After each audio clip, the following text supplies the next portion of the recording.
하나님 감사합니다. 구약 통독 5번째 시간을 저희들이 시작을 합니다. 하나님 이제 얼마 남지 않은 시간이지만 하나님의 말씀을 배우는 데 있어서 성령님 능력을 주시고 지혜 주셔서 하나님을 더 알아가는 데 힘쓰는 저희들 될 수 있도록 인도하여 주시옵소서. 가르치는 자나 듣는 자나 성령님 한 마음으로 허락하여 주셔서 하나님의 말씀을 이해하는 데 부족함이 없도록 능력으로 채워 주시옵소서. 아직 많은 사람들이 오지 못하였지만 저희들 시작을 합니다. 하나님 그 시작하는 모든 과정 가운데 하나님 함께하여 주시옵소서. 오늘도 말씀을 기대하며 나아가는 저희들 되게 인도하여 주시옵소서.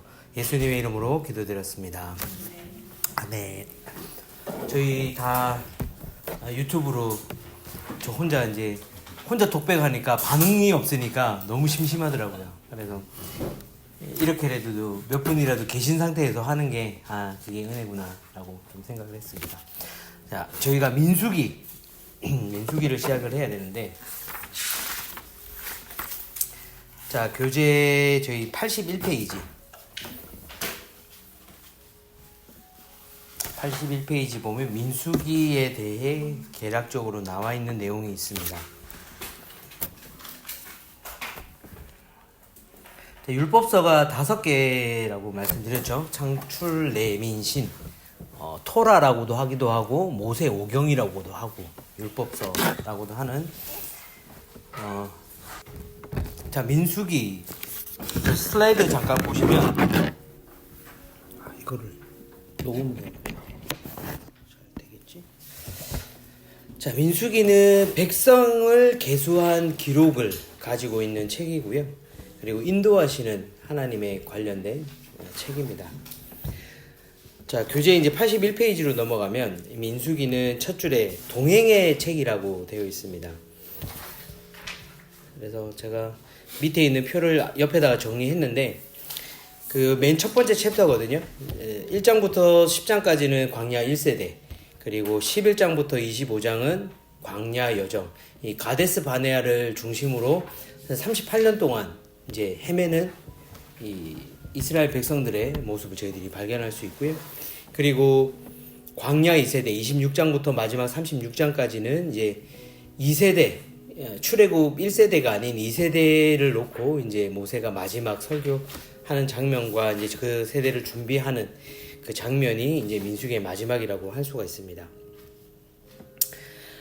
교재의 두 번째 챕터에 있는 대로 이스라엘은 하나님과 시내산 언약을 맺었고 출애굽기에서, 그리고 거룩의 매뉴얼을 받았죠. 레위기에서 하나님께서 이렇게 해라 저렇게 해라 어떻게 너네가 살아야 되는지에 대해서 레위기에서 말씀하셨고, 그리고 그것을 삶으로 실천하라가 이 민수기의 내용입니다. 그런데 그렇게 살지 못했죠. 그래서 실패해서 40년 동안의 광야의 방황을 초래하게 됩니다. 민수기는 전체적으로 이스라엘의 실패와 방황에 대해서 얘기하고 있는데, 특별히 가나안 땅을 정복하기 위해서 정탐꾼을 보내게 되죠. 12명의 정탐꾼을 보내면서 그 40일간의 그 정탐의 시간을 통해서 40년이라는 시간을 이제 광야의 방황을 하게 됩니다. 그래서 1세대는 고통과 불신, 2세대는 훈련과 신뢰를 이제 기록하게 되면서 하나님과 동행하심과 예비하심에 관련된 내용이 이 민수기의 내용이라고 할 수가 있습니다.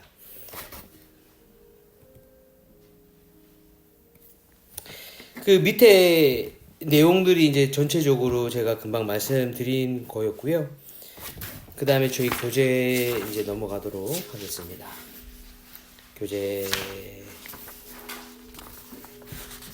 94페이지.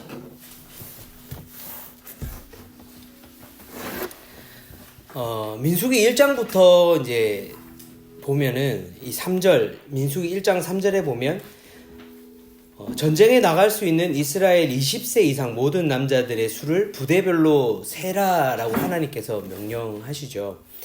그러면서 이게 단순한 인구가 몇 명 있는 거에 대한 조사가 아니라 하나님의 군사로서 이 백성들을 세워 나가시는 그 하나님의 모습을 보게 됩니다. 첫 번째 이제 인구 조사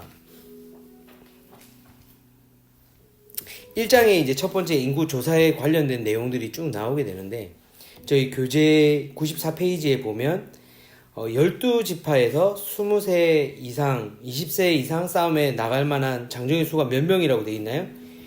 60만 3,550명. 예.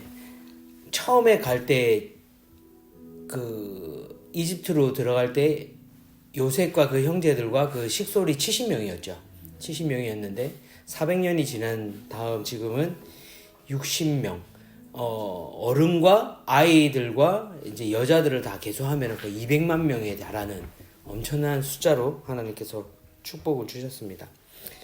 인구 조사를 한 이유에 대해서 이제 여기 A에 보면 나와 있는데 출발 전 이제 이스라엘 전체적으로 인구 조사 애굽에서 노예였던 이스라엘 백성을 시내산에서 이제 하나님의 진짜 친백성 하나님의 자녀로 삼으시고 그 인구 조사를 한 것이냐 인구 조사냐 아니면 전쟁에 나갈 수 있는 군사 소집이냐 이런 부분들에 대해서 여러 가지가 있지만 중요한 게 그 옆에 보면 네모칸 되어 있는 거 그거 한번 같이 볼게요. 노예에서 백성으로 그리고 군사로 이를 세우시는 하나님의 모습을 보게 됩니다. 이게 어떻게 보면 하나님의 놀라운 정체성이죠. 400년 동안 노예로 살았던 이 사람들 자신들의 정체성은 노예였죠. 노예였던 사람들을 하나님의 백성으로 부르셨고 그래서 출애굽을 하게 되었고 출애굽한 다음에 이제 하나님의 나라로서 이제 하나님의 군사로서 세워져 나가는 이 정체성의 변화가 이루어지는 것이 이 민수기 1장의 내용이라고 저희가 바라볼 수 있습니다. 자, 그리고 12지파의 이제 짐 배치를 하게 되는데 이 성막 중심으로 이 짐 배치를 하게 됩니다. 저희 교재 95페이지 밑에 보면 이 짐 배치 관련돼서 정확하게 심플하게 볼 수 있게 되었죠. 이 가운데 성막을 중심으로 오른쪽이 동쪽이고 왼쪽이 서쪽, 밑에가 남쪽, 위쪽이 북쪽입니다. 그렇게 바라보시고 동쪽에는 누가 있나요? 그 옆에 지파가 이사갈, 유다, 스불론. 네, 이렇게 되어 있는데 유다는 영적 장자입니다. 영적 장자. 유다가 셋째임에도 불구하고 영적 장자가 잠시만 셋째가 아닌데 셋째 몇째죠?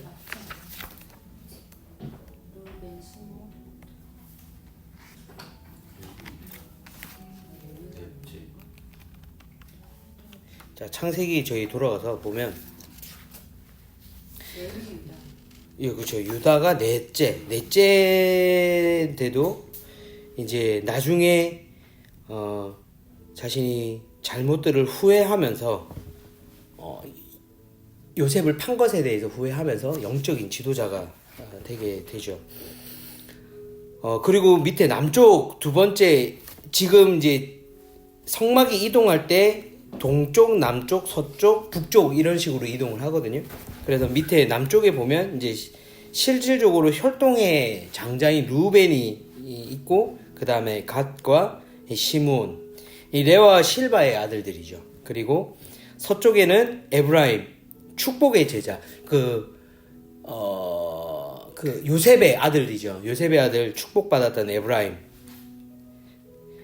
므낫세가 야곱, 요셉의 아들들, 그리고 베냐민은 그 막내, 그렇게가 이제 서쪽에 세 지파가 되고 북쪽은 나머지 이제 형제들 단, 납달리, 아셀 이렇게 이제 동서남북으로 성막을 중심으로 이렇게 배치가 되게 됩니다.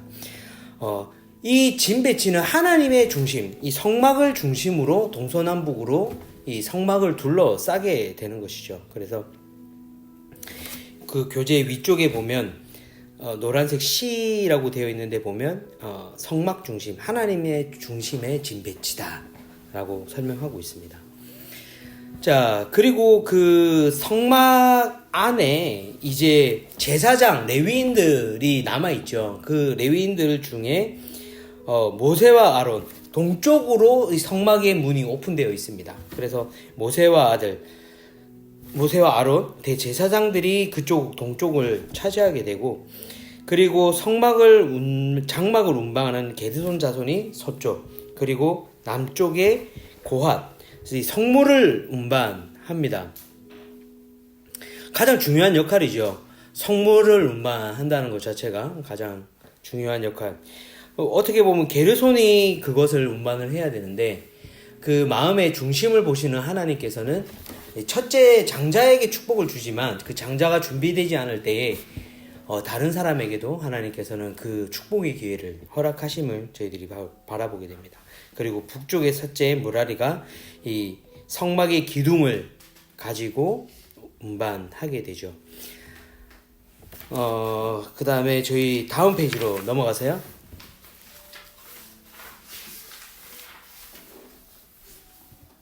제가 이거 다 써놓고는 슬라이드는 안 보여드리고 그냥 넘어갔네요. 자, 첫 번째 동쪽에는 영적인 장자 유다, 그리고 남쪽에는 혈통상의 장자인 르우벤, 그리고 서쪽에는 축복의 장자인 에브라임, 북쪽에는 이제 서자중의 장자 단이 이렇게 지금 배치가 되게 됩니다.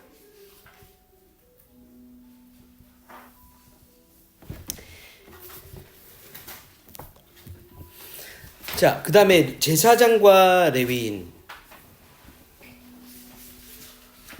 여기 제사장과 레위인? 시체 금지라는 뜻이 무슨 뜻이에요? 어디요? 96페이지 오른쪽 파란색 네모칸에 네. 시체 금지라고 되어 있는데 네. 시체 무슨? 네, 그거는 하면서 그래요? 설명드리도록 하겠습니다. 제가 3번을 빼먹고 왔네. 제사장과 레위인. 앞에 보면 엘르아살과 이다말이 이제 제사장 직분을 대행했죠. 나답과 아비후가 이 다른 불로 하나님께 술 취한 채로 잘못된 불로 제사를 드리다가 하나님께 심판을 받아서 셋째 아들과 넷째 아들이 이 엘르아살과 이다말이 그 제사장의 역할을 하게 됩니다. 자, 제사장 직무 다음 페이지로 넘어가서 고핫 자손 엘르아살이 감독을 받았고, 게르손 자손 무라리 자손은 이다말의 감독을 받으면서 30에서 50세까지만 레위인으로서 이제 그 역할을 감당하게 됐고, 50살이 넘어가게 되면 자신이 실질적으로 앞으로 나서서 뭔가를 하진 않지만 봉사할 수 있는 하나님의 또 은혜를 하나님께서는 허락하십니다. 이 전체적으로 보면 이 성막 봉사와 운반 업무를 담당한 사람은 레위인만 8,580명. 어마어마한 숫자가 그것에 대해서 봉사하고 있는 거죠.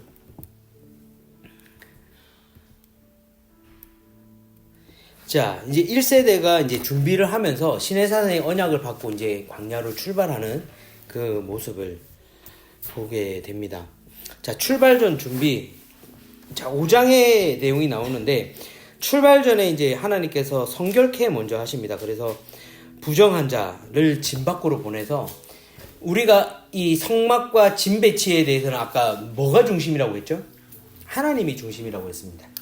하나님이 임하시는 그 안에서는 죄가 있는 사람이 있으면 안 되기 때문에 그 부정한 자를 하나님께서는 진영 밖으로 내보내셨고, 속건제 드릴 자는 그 죄값을 갚도록 하나님께서 명령하셨고, 마지막으로 의심의 소재를 통해 탈선한 아내가 드러나도록 의심에 대한 그런 모든 것들도 다 드러나게 하면서 이 광야로 출발하기 전에 모든 죄에 대해서 깨끗하게 정결하게도 하면서 하나님께서 이 1세대를 광야로 하나님께서 초대하십니다.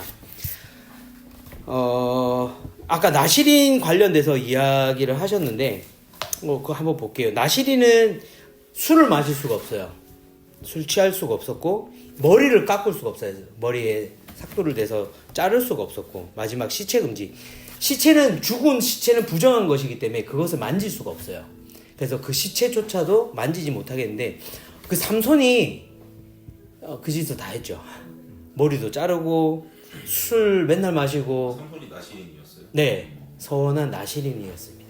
그럼에도 불구하고 하나님의 그 모든 것들을, 이 사실은 레위인과 제사장이 있는데도 불구하고 이 나실인을 세운 이유는, 아까 저희가 여기 이렇게 진 배치, 이거는 그 진영인데, 진 배치의 앞에 페이지에 보는 대로 아까 동쪽에 원래 장자 루벤이 있어야 되는데 유다가 있었죠. 그리고 성막 관련돼서 성물을 운반하는 가장 귀한 직분, 거룩한 직분을 게르손이 해야 되는데 게르손이 하지 않고 고핫이 하게 됩니다. 이 이유는 바로 하나님께서 물론 장자에게 아까 좀 전에 얘기했듯이 축복을 하시지만 그 장자의 중심, 마음이 하나님께 제대로 향하지 않는다면 그 사람 대신에 다른 사람에게 그 잔을 옮기시는 하나님의 모습을 보게 되면서, 이 나실인 또한 마찬가지예요. 제사장과 레위인이 있지만 모두 하나님께서 그들을 쓰시는 게 아니라 자발적으로 하나님께 헌신할 수 있는 자들, 장자가 아니더라도 서자든 둘째든 셋째든 하나님 앞에 자발적으로 헌신할 자들을 위해서 이 나실인 제도를 하나님께서 세우신 것이고, 그래서 이들에게는 가장 중요한 거, 헌신, 기쁨으로 헌신하는 자들, 그 사람들을 하나님께서 뽑으셔서 하나님께 그 사람들을 들여서 하나님께 일꾼으로 그 평생 살아갈 수 있도록 나실이라는 제도를 하나님께서 세우셨습니다. 자, 그 밑에 뭐 대제사장의 축복과 축도의 뭐 공통점 뭐 이런 내용들이 있는데 뭐 비슷한 내용으로 되어 있다라는 거 보시면 되고요. 7장 지도자들의 헌물로 들어가게 되면, 자, 12지파 지휘관들이 이제 하나님께 헌물을 드리면서 회막 봉사를 사용하게 했지만 고핫 자손에게만 소와 수레가 불필요했던 것들은, 왜냐하면 성막 그 천이 굉장히 많이 있거든요.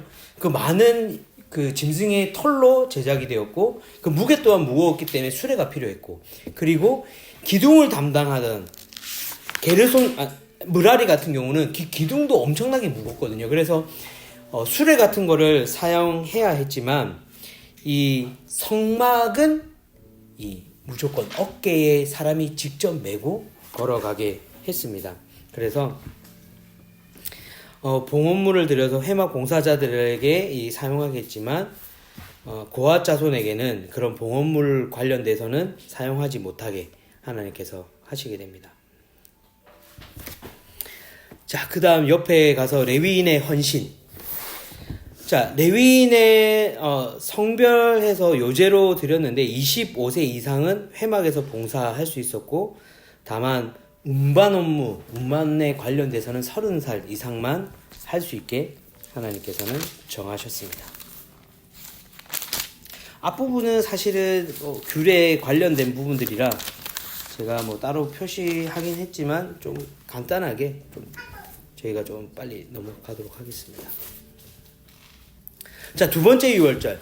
자, 첫 번째 유월절은 이제 출애굽한 그 1월 14일 하나님께 출애굽하는 마지막 10번째 재앙일 때 유월절을 드렸고, 두 번째 유월절은 그 1년 뒤 시내산에서 1월 14일에 두 번째 유월절을 드리게 됩니다. 그리고 부정한 자들이나 여행 가서 그 유월절, 두 번째 유월절 1월 14일에 드리지 못했던 사람들을 위해서 2월 14일에 소유월절이라고 해서 유월절을 지낼 수 있도록 하나님께서 그렇게 하십니다. 이제 그렇게 유월절을 다 지내고 이제 하나님의 인도, 아까 수정했는데 또 기도라고 돼 있네. 잠시 수정 좀 하겠습니다.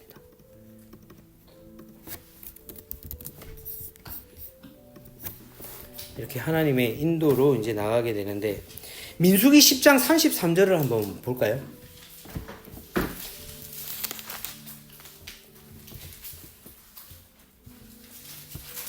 민수기 10장 33절 저희 한 목소리로 한번 읽어보도록 하겠습니다. 시작. 그리하여 그들은 여호와의 산을 떠나 3일 길을 나아갔는데 여호와의 언약궤가 실 곳을 찾아 3일 동안 그들 앞에서 진행했습니다.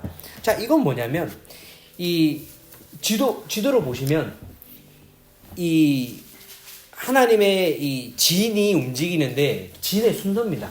가장 먼저 언약궤와 대제사장들이 먼저 움직였고, 근데 그 3일 길을 먼저 가서 이 이스라엘 백성들이 어디에서 거할지, 어디에서 쉴지를 먼저 3일 길을 먼저 하나님께서 앞서 가셔서 그 머물 장소를 정하셨다는 거예요. 그래서 이 시작부터 하나님께서 이 이스라엘 백성, 어디로 가야 할지 모르는 이스라엘 백성들을 하나님께서 돌보시고 미리 앞서 가셔서 돌보시는 그 하나님에 대해서 저희는 보게 됩니다.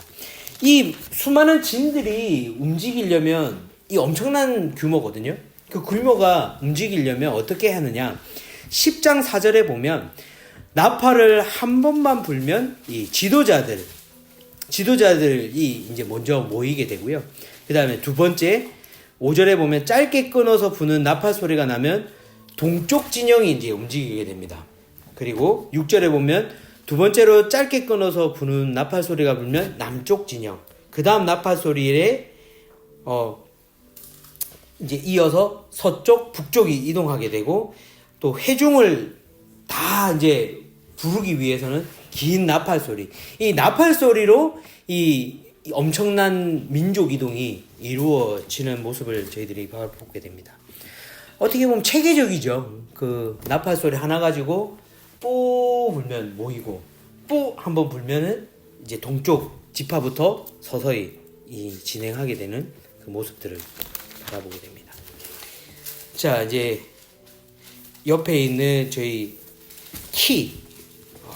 하나님은 어떤 하나님인가 한번 같이 읽어볼까요? 시작. 종되었던 백성을 군대로 세우시는 하나님이시다. 레위인과 나실인의 헌신을 기뻐 받으시는 하나님이시다. 우리보다 앞서 쉴 곳을 예비하시는 선한 목자이신 하나님이시다. 이런 하나님이신 것을 우리가 발견할 수 있습니다.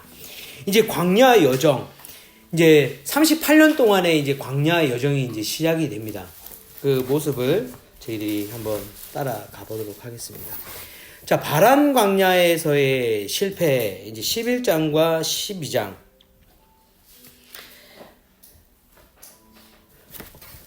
지도 보시면 다 교재에 있는 지도인데 바란 광야가 여기입니다. 여기 하나님의 시내산에서 이제 올라가서 이 바란 광야로 가게 됩니다. 사실 이쪽은 다 요만큼은 다 지금 요르단 지역이거든요. 요르단 지역이고 이쪽은 사우디 쪽, 아니 사우디가 아니라 뭐냐? 갑자기 저 동네 이름이 지금 저 동네가 뭐죠? 시리아? 시리아는 요 위쪽입니다. 저기가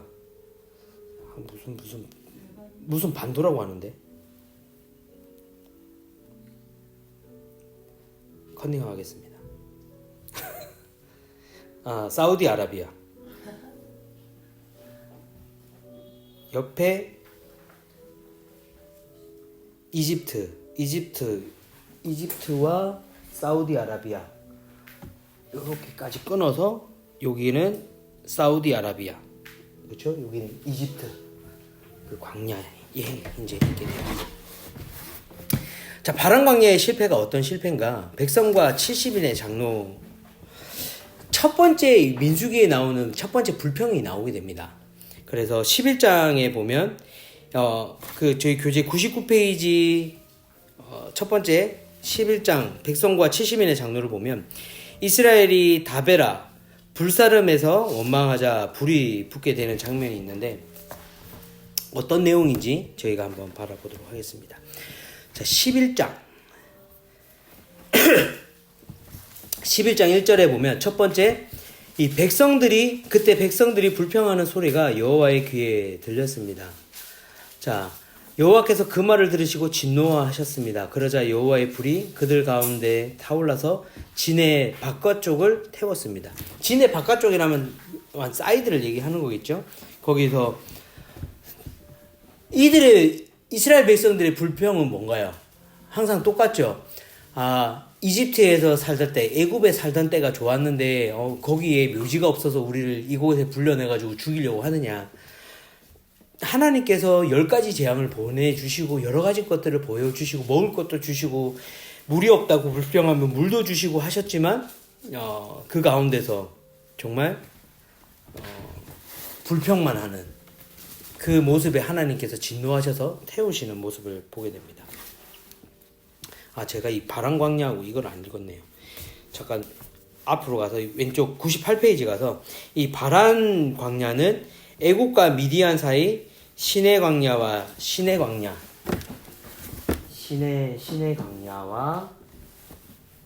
어디죠?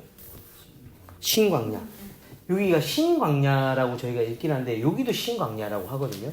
근데 여기는 S의 신이고 여기는 Z의 신입니다. 네, 그래서 발음을 원래 다르게 해야 되는데 저희가 번역하면서 똑같이 돼서 여기로 있는 바란 광야. 해발 고도가 500m 이상 광대한 석회암 산이고 여기에 보신 대로 비가 1년에 얼마나 옵니까? 50mm밖에 안 와요. 50mm밖에 오지 않는 그런 땅입니다. 신명기에 나오는데 신명기 1장 19절 잠깐 볼까요? 이 바람 광야를 바라보고 이 이스라엘 백성들이 뭐라고 하냐면 신명기 1장 19절에 보면 그때 우리 하나님 여호와께서 우리에게 명령하신 대로 우리가 호렙 산을 떠나 아모리 사람들의 산지로 향했는데 너희가 한 번도 본 적이 없는 광활하고 무섭기 짝이 없는 그 광야를 거쳐 우리는 가데스 바네아에 도착했다. 뭐라고 하나요? 무섭기 짝이 없는 광활하고 무섭고 짝이 없는 동네라고 얘기를 하게 됩니다. 그 위에 이제 가데스 바네아 바람 광야에서 요렇게 이제 올라가게 되는데 이 가데스는 시내 북쪽 240km고 아카바만과 네게부를 연결하는 거쳐주십니다. 네게부와 여기 밑에 있는 아카바만을 연결하는 거점 도시였고 신전이 있던 장소라고 합니다. 그리고 미리암도 죽고 그런 모든 곳들이 여기신데 가데스 바네아 여기를 중심으로 이스라엘 백성들이 요렇게 계속 38년 동안 이 주위를 계속 돌면서 요 지역이 이제 여러 가지 핵심적인 민수기의 핵심적인 지역이라고 할 수 있습니다.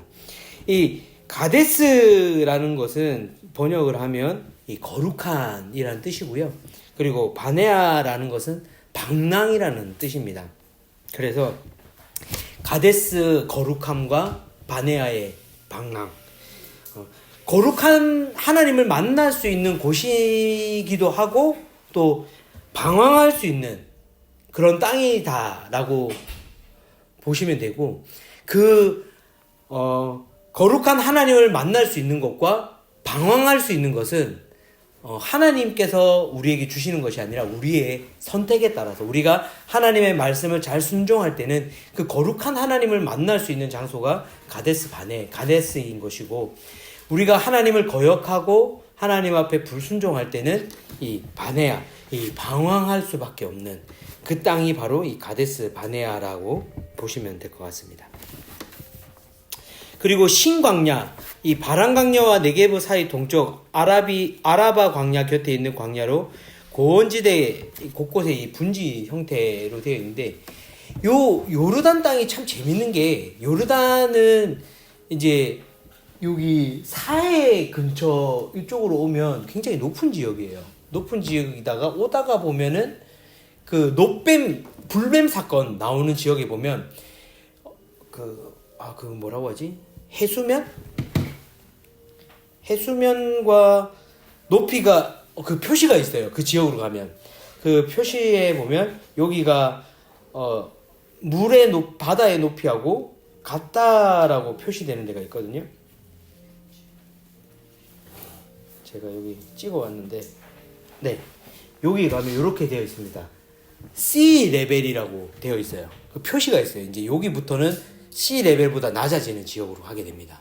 그래서 요르단 나중에 한번 가보시면 이제 이 구약 그 율법서의 배경이 다 되는 곳이 요르단 땅입니다. 그래서 요르단 아울리치가 저희 1년에 2번씩 가게 되는데 한번 가보시면 저희가 그 여기로 보면 요르단 요까지 가거든요. 저희가 여기가 와디럼이라고 해서 광야 체험할 수 있는 와디럼이라는 곳에 가게 되고 여기를 따라서 쭉 다 여기를 보게 돼요. 예수님 세례 때도 보게 되고 그 느보산도 가게 되고 그 느보산에서 보면 가나안 땅이 바로 여리고가 보여요.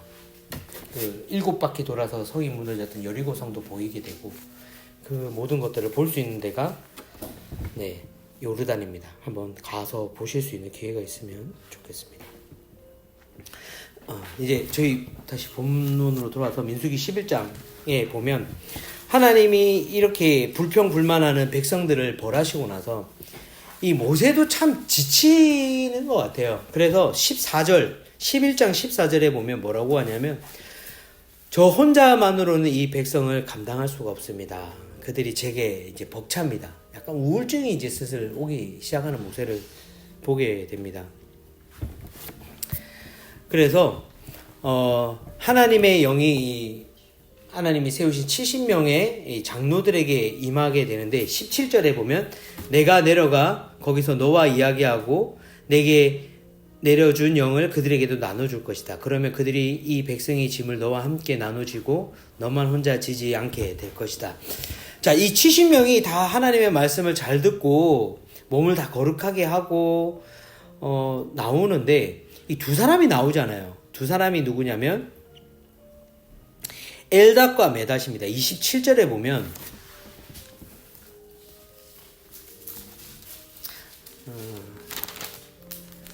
한 젊은이가 달려와 모세에게 말했습니다. 엘닷과 메닷이 진영 안에서 예언하고 있습니다. 하나님의 말씀에 받들어서 하나님의 진 앞으로 나와서 하나님의 그 영을 받아야 되는데 그렇게 하지 않고 자신의 텐트에서 머물면서도 그 하나님의 영을 받게 되는 모습을 보게 됩니다. 자, 이 모습을 보고 여호수아 이 아이가 여호수아예요. 이 한 젊은이라 여기서 나오는 이 아이가 여호수아인데 28절에 보면 나오죠. 모세의 보좌관으로서 어려서부터 그를 섬겨왔던 눈의 아들 여호수아가 그래서 그들에게 멈추게 해달라라고 하지만 시기했어요. 그런데 이 모세는 이 백성들 말 안 듣는 이 백성들을 끌 마음이 너무 힘들고 지치기 때문에 리더십을 독점하려고 하는 그런 마음이 없습니다. 그래서 그들이 모든 사람들이 할 수 있다고 하면 그들에게 리더십을 나누는 그런 모습들을 보게 됩니다. 그리고 만인 선지자로서 그들이 모든 것들을 다 하실 수 있고요. 만인 선지자라고 하면 우리가 신약에서 뭐가 있죠? 만인 제사장. 네, 제사장은 하나님 앞으로 나아갈 수 있는 것을 뜻하는 거고 모든 사람이 만인 선지자는 하나님의 말씀을 전하는 자라고 할 수 있습니다. 그래서 하나님의 이 70인과 같이 하나님의 말씀을 대언하고 하나님의 말씀을 가르칠 수 있는 자로 하나님께 이 모세는 모든 사람이 그렇게 되기를 원한다. 베드로전서 2장 19절이 이제 만인 그 제사장에 대한 내용이 나오고 29절에 보면 이제 모든 백성이 예언자가 되고 하나님께서 그 영을 그들에게 부어주길 바란다라고 이렇게 자신이 욕심이 없음을 얘기하고 있습니다.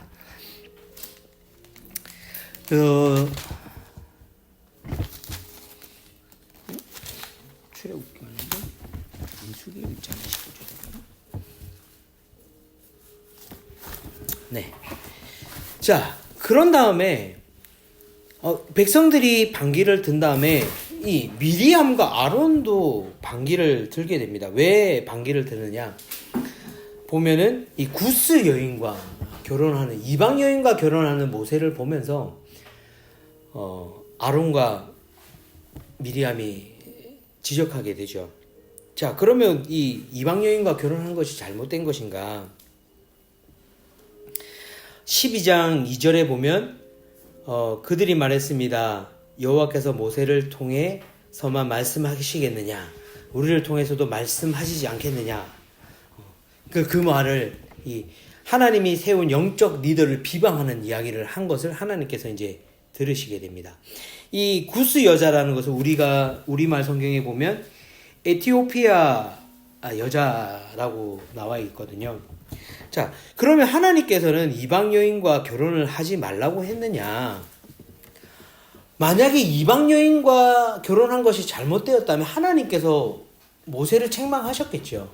근데 하나님께서 이 구스 여자와 결혼한 것에 대해서 하나님께서는 책망하지 않았습니다. 이 이방인과 통혼하지 말라고 한 것은 뭐냐면 이 이방 여인들이 자신들이 섬겼던 우상을 가지고 와서 이 거룩한 백성이 하나님 앞에 죄를 짓게 하기 때문에 그렇게 하지 말라라고 한 것이죠. 그래서 이 우상 숭배를 예방하기 위한 것이지 그들과 결혼하지 말라고 하나님께서는 하신 적이 없으십니다.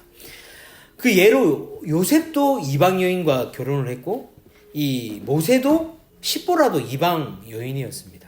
그리고 보아스도 모압 여인 룻과 결혼했고 그리고 살몬도 여리고 여인과 이방 여인과 결혼하는 모습들을 보게 됩니다.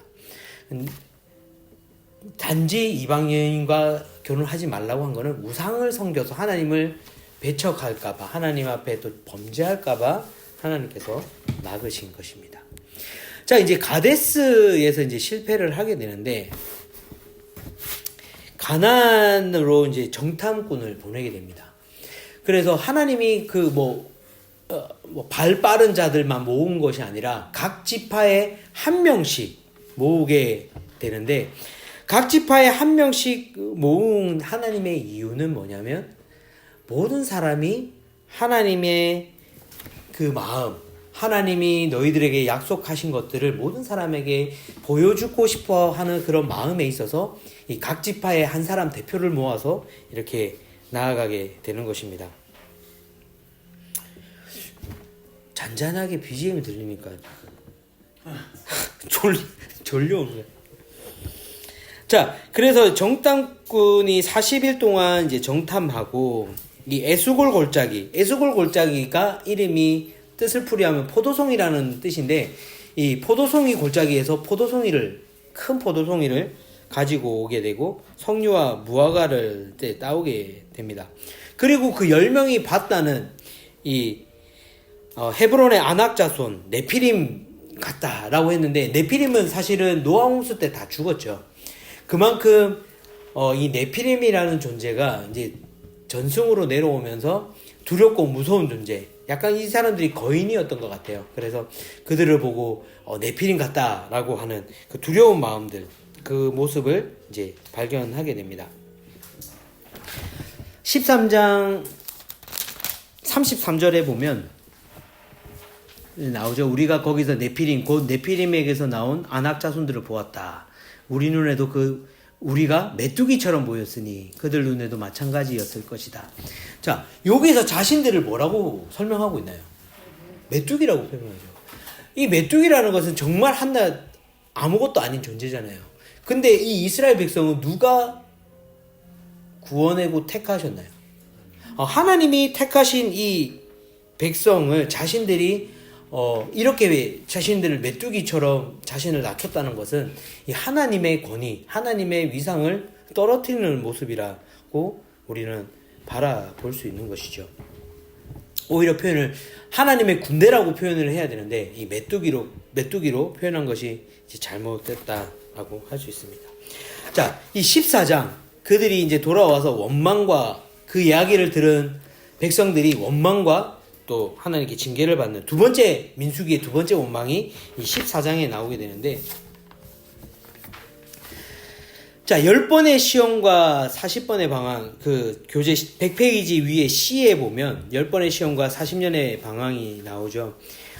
40년의 방황이라는 것은 이제 그들의 노예 근성과 지금까지 그들의 모든 습관들을 버릴 수 있는 그 정결케 하는 이 과정이라고 볼 수 있습니다. 14장 2절과 3절을 저희가 한번 읽어볼까요?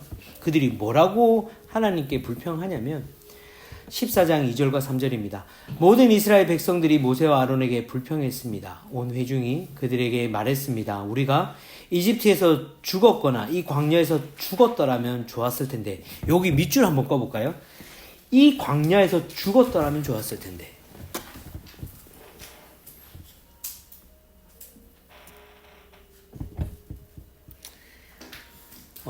하나님께서는 그들의 원망대로 이루어 주시는 모습을 보게 됩니다.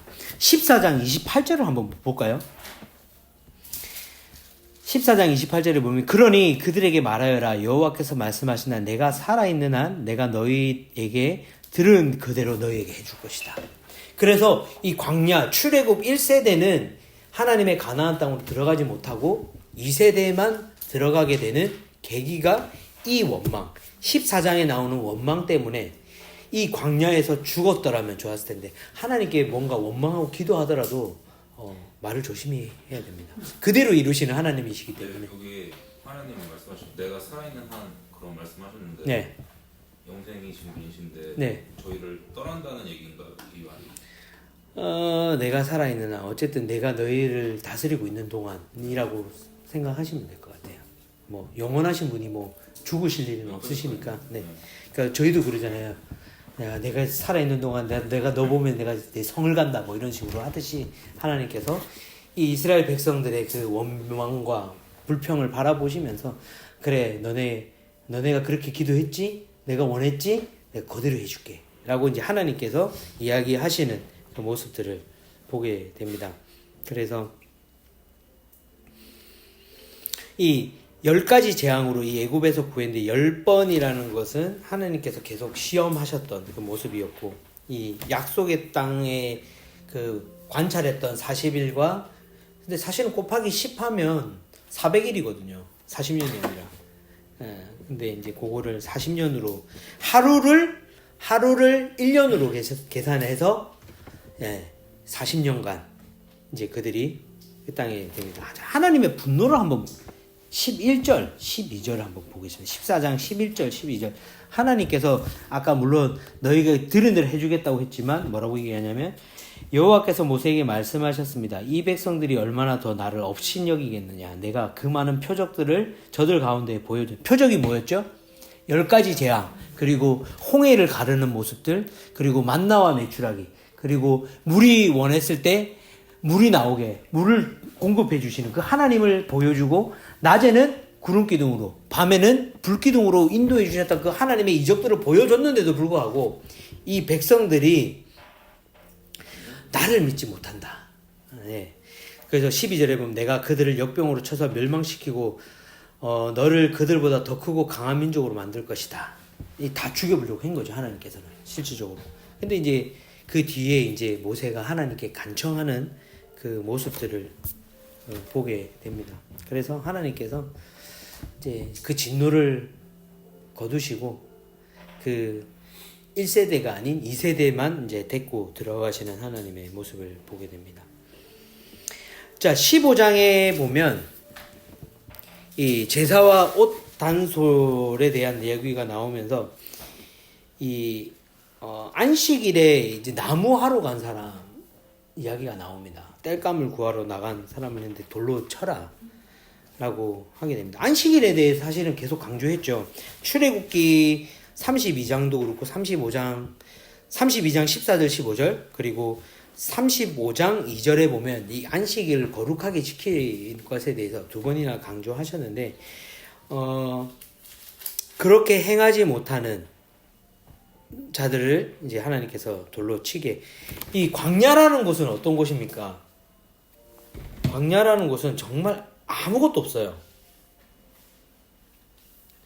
광야라는 곳은 광야를 찍은 게 있는데 이게 광야거든요. 앞에서 보여드릴게요. 산 위에서 보면 광야예요. 이게 아무것도 없어요. 이렇게 보시면 정말 풀 한 폭이 없고 높은 산이면 그 광야가 다 보이는 네, 지역입니다. 이렇게 아무것도 없는 곳에서 물을 구하거나 먹을 것을 구한다는 것 자체가 있을 수 없는 일인데, 하나님 앞에 이런 땅에서 하나님께 절대 의존을 해야 되는 그 광야 생활 가운데 하나님을 의지하지 못하고 7일날 쉬어라. 7일은 거룩한 하나님의 날이기, 창조하신 하나님이 7일째는 거룩한 안식일로 지키셨던 그 기간을 지키지 못했던 그것을 보고 돌로 치라라고 하나님께서 말씀하시고, 그 사건을 통해서 이 청새 끈 술을 보면서 너네가 기억하라 라고 하나님께서 말씀하시는데, 15장 38절에서 41절의 내용이거든요. 그래서 청새끈을 술로 달아가지고 39절에 보면 이 술들은 너희가 보고 여호와의 모든 명령, 계명을 기억해 그것들을 행하고 너희 마음과 눈을 따라 음란하게 되지 않도록 하기 위해서 이 청색 소를 옷단에 달게 하게 됩니다. 그래서 이렇게 하는 것은 41절 가장 중요한 말씀인데, 나는 너희 하나님이 되기 위해서, 하나님께서 지금까지 이렇게 많은 이적들을 보여주시고 그들을 애굽 땅에서 이끌어내신 가장 큰 이유는 계속적으로 반복하시는, 내가 너희의 하나님이 되기 위해서 이스라엘 백성들을 이끌고 왔는데, 내가 너희들에게 이렇게 많은 능력들을 보여주고 내 계명을 지키라고 했는데 너네는 그것을 하지 못하구나 하면서, 이것을 보면서 계명을 기억하라 라고 하나님께서는 말씀하고 계십니다. 자, 고라의 반역. 사실 이 민수기는 제가 이렇게 좀 짧게 넘어가는 게 저희가 1월 달부터 생명의 삶 내용들이었죠. 그래서 되게 부담스러워요. 잘못하면 큰일 나기 때문에. 네, 고라의 반역에서 이 불평 3과 불평 네 번째, 네 번째가 나오게 되는데, 이 고하 자손은 아까 우리가 진 배치에서 뭘 담당했죠? 성물을 담당하는 굉장히 중대한 직분을 감당했던 가문이었고, 그래서 굉장히 교만했어요. 내가 하나님의 성막이나 기둥을 담당하는 게 아니라 성물을 담당하는, 내가 그래도 이 장남이 아니지만, 장남 가문이 아니지만 이런 것들을 가는 그런 가문이다라는 교만한 마음이 있었고, 이 다단과 아비람은 이 르우벤 자손입니다. 이 장자, 혈육의 장자죠. 그 장자 지파라는 것이 있었습니다. 자, 그들이 왜 거역을 했냐?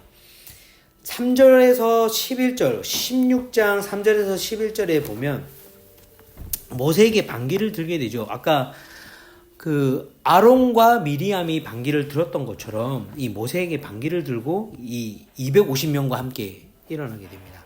그래서 3절에 보면 원망이 나오는데, 그들은 모여 모세와 아론을 대항해서 말했습니다. 당신들은 너무나 지나치다.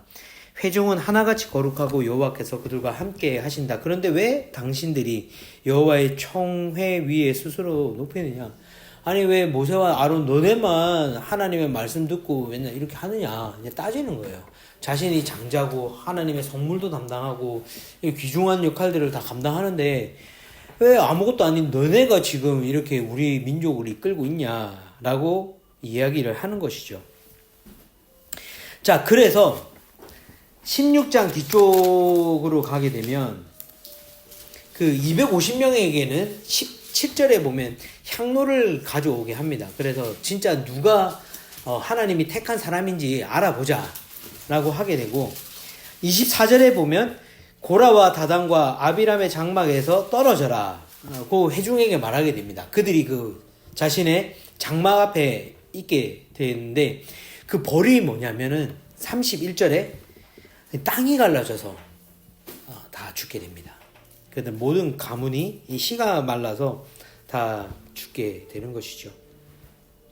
그리고 나머지 250명은 그들이 가져왔던 향로에서 불이 나와서 다 타 죽게 됩니다.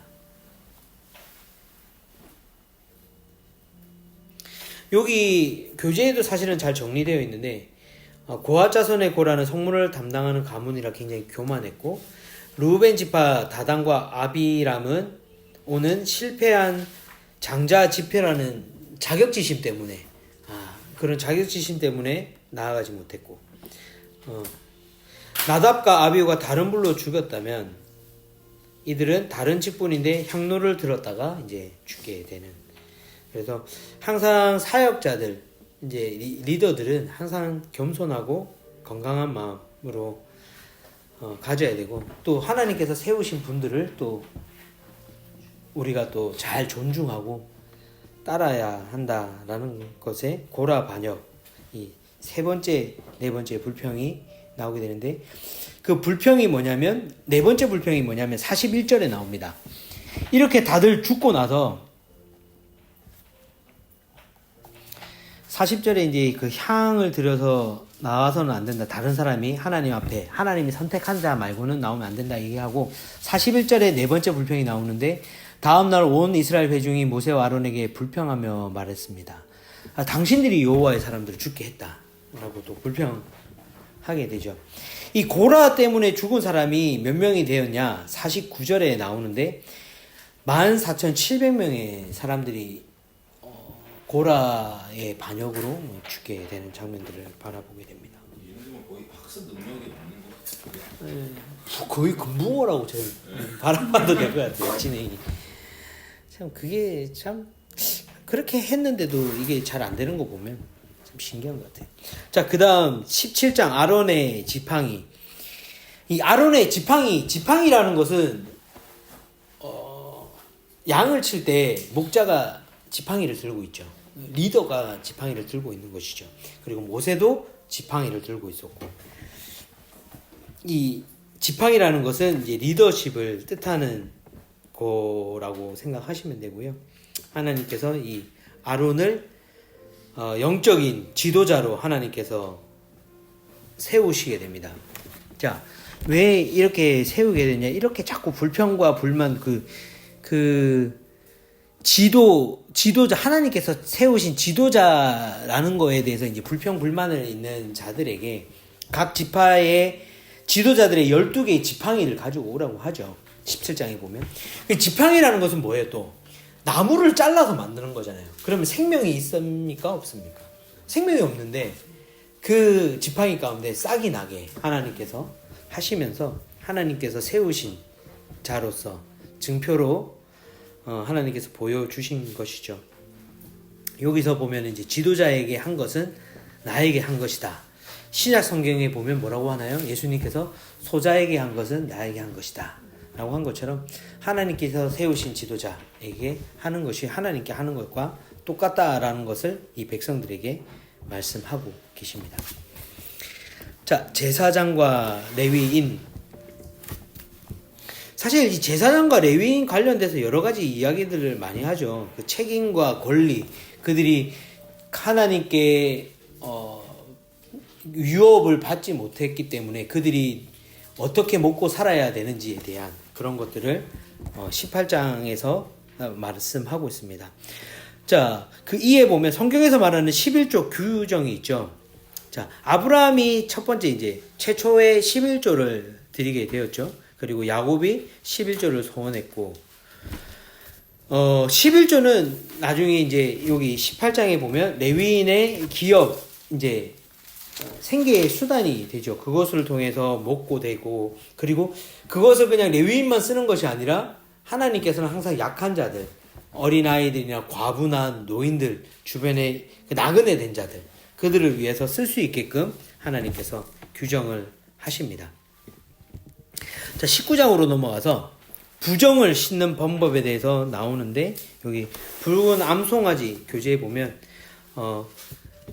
암송아지의 죄를 준비해 부정한 자를 이제 정결케, 계속 부정한 자, 레위기에도 계속 나왔던 부분들이랑 좀 쉽게 좀 넘어가고, 신명기가 참 재밌는데 민수기가 참 재미없는 부분이, 앞쪽 부분이 참 재미없는 부분들이 많은 것 같아요. 자, 이제 신광야에서 이제 실패를 하게 되는 장면이 보는데, 이 신광야에서의 실패는 뭐냐면 이 모세의 실패가 나오게 됩니다. 지금까지 잘 이끌어왔던 이 모세가 실수하는 장면들을 우리가 보게 되는데, 자, 20장 민수기 20장,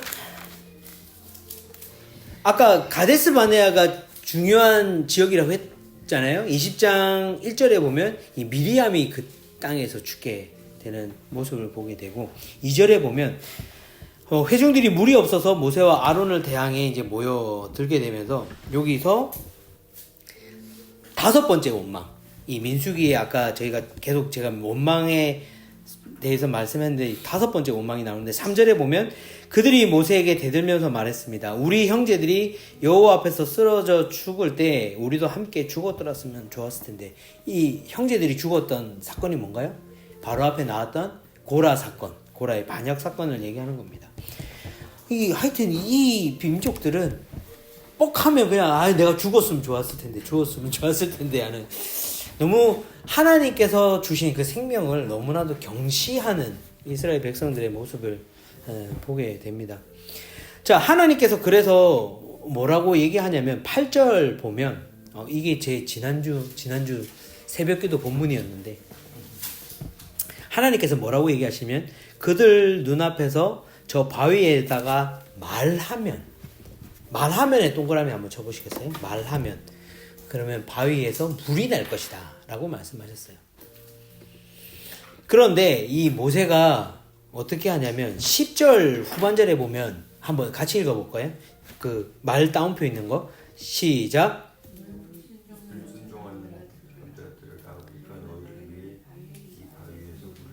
네. 화를 내요 갑자기 모세가 대뜸. 왜냐하면 하나님이 다 죽이려고 할 때 하나님 생명책에 제 이름을 지우더라도 이 백성을 살려달라고 했던 게 모세였거든요. 근데 갑자기 지금 이 불평하는 약간 누나가 죽어서 그런지 슬픔에 잠겼는지 모르겠지만 이 모세의 지금까지 없었던 불평하는 그 모습을 보게 됩니다. 그러면서 어떻게 하나요? 11절에 같이 읽어보겠습니다. 11절 시작. 그러고 나서 모세가 자기 손을 들어 그 지팡이로 바위를 2번 내리치니 물을 많이 쏟아져 나와서 회중과 그들의 가축들이 마셨습니다. 하나님께서 원래 어떻게 하랬어요? 말하면. 근데 모세는 어떻게 했어요? 2번을 꽝꽝 내리친 거죠. 화가 나가지고. 자, 그 모세가 첫 번째 물을 냈던 그 장면이 출애굽기 17장인가요? 네, 17장. 17장 한번 볼까요? 출애굽기 17장. 마사와 무리바라고 하는 곳이죠. 네, 17장. 17장 6절 한번 볼까요? 내가 거기 호렙산의 바위 곁 내 앞에 서 있겠다. 너는 그 바위를 여기는 쳐라고라고 나와 있어요. 그러니까 이 모세는 하나님께서 말하면 된다고 했는데 이 말로 하는 거는 뭔가 약한 것 같아요. 헷갈린 거 아닐까? 뭐 헷갈렸을 수도 있고 헷갈렸다고 하기에는 돌로 치는지 똑같은 장면이 있었으니까 이게 처음에 액션은 한 번 쳐가지고 물이 나왔는데 두 번째로 말로 하면 뭔가 이 액션이 약하잖아요. 그러다 보니까 좀 더 말로 해도 될 거를 액션은 더 강하게 2번이나 이렇게 내리쳐가지고 물이 콸콸콸콸 나오게 하는. 근데 이 모습이 하나님께서 얘기하신 대로 하지 않았던 그 모세의 모습을 보면서 하나님이 영광되지 못하게, 하나님은 거룩한 하나님을 되지 못하게끔 했던 그 모세의 모습을 보게 됩니다. 자, 그래서 모세가 징계를 받게 되는데 교재로 돌아와서 그 F 보내보면 모세가 왜 갑자기 화를 내며 반석을 쳤을까?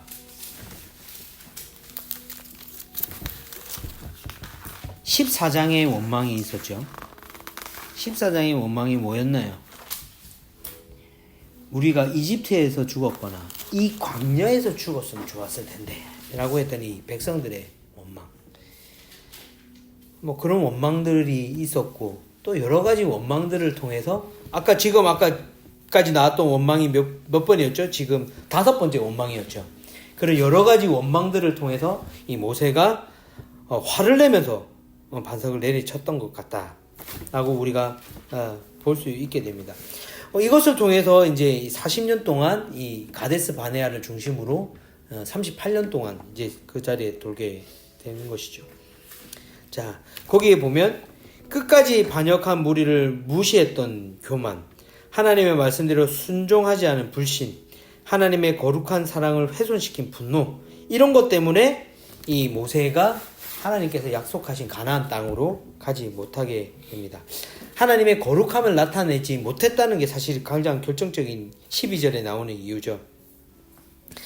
하나님에서 입장에 보면 사실은 지금까지 38년 동안 모세가 태어나서부터의 40년, 이 왕자로서 살았던 40년, 그리고 광야에서 40년, 그리고 출애굽 이후에 38년, 그 많은 시간 동안을 하나님 앞에서 잘 순종하고 그 삶대로 살아갔던 이 모세가 이 막판에 들어서 아까 잠깐 표현했던 게 모세가 약간 우울증에 빠졌다라고 했던 부분들이 있었죠. 언제였죠?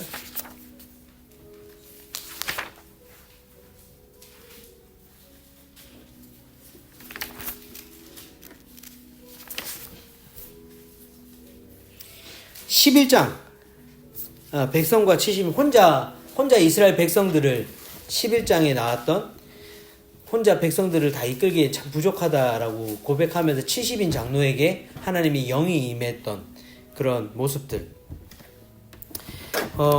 어쨌든 그렇게 우울증을 점점 쌓여갔던 것 같아요. 모세가 혼자, 물론 돕는 70인 장로도 있었고 1000부장, 100부장, 50부장, 10부장을 세워가지고 여러 가지 일들을 감당했지만 모세도 나이를 먹고 이제 그런 부분들에서 판단력이 흐려졌던 것이죠. 그리고 계속적으로 반복되는 이 이스라엘 백성들의 원망, 그런 것들을 들으면서 모세는 하나님이 이제는 얘가 자신의 할 역할들을 이제 다 마쳤구나 라고 하면서 하나님께서 가나안 땅으로 들어가지 못하게 하시고 대신 가나안 땅을 바라볼 수 있게는 하나님께서 허락해 주셨죠. 마지막에 그래도 하나님의 그 은혜를 하나님께서 보게. 그걸 원했을 것 같아요. 가고 싶어 했어요. 모세는 가나안 땅. 그렇게 힘들다고 한편으로는 주님 곁으로 가니까 그걸 더 원하지 않았을까요?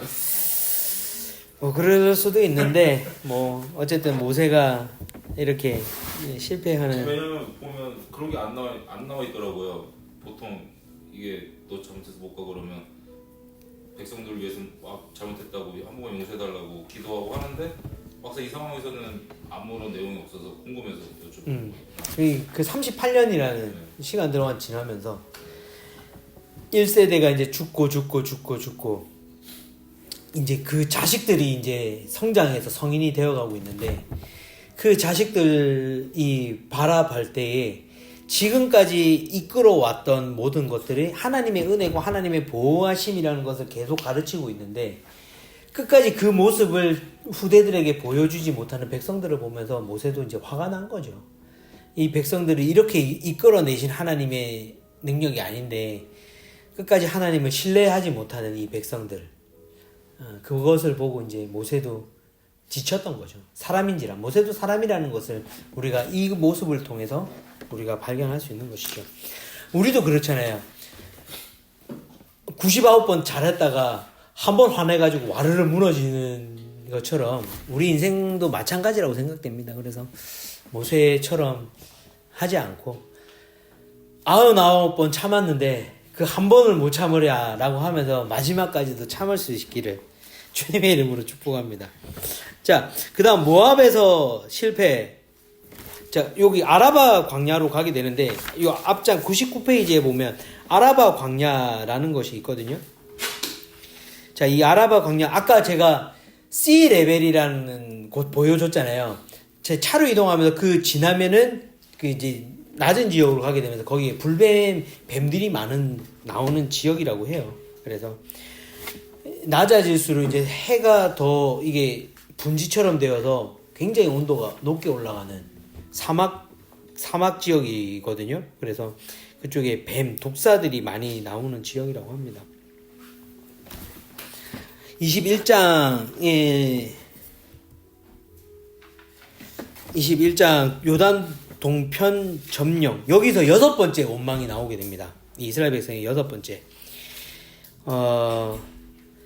아랏 왕이 아다림 길에서 이스라엘 공격하다가 이제 패배하게 되는 장면이 바로 21장에 나오게 되는데, 자, 21장 4절에 보면 이 호르산에서 출발해서 홍해길을 따라 에돔 땅에 돌아서 가려고 이제 하는 백성들의 모습을 보게 되는데, 이 백성들 마음에 그 길 때문에 조바심이 났다라고 표현이 되어 있죠.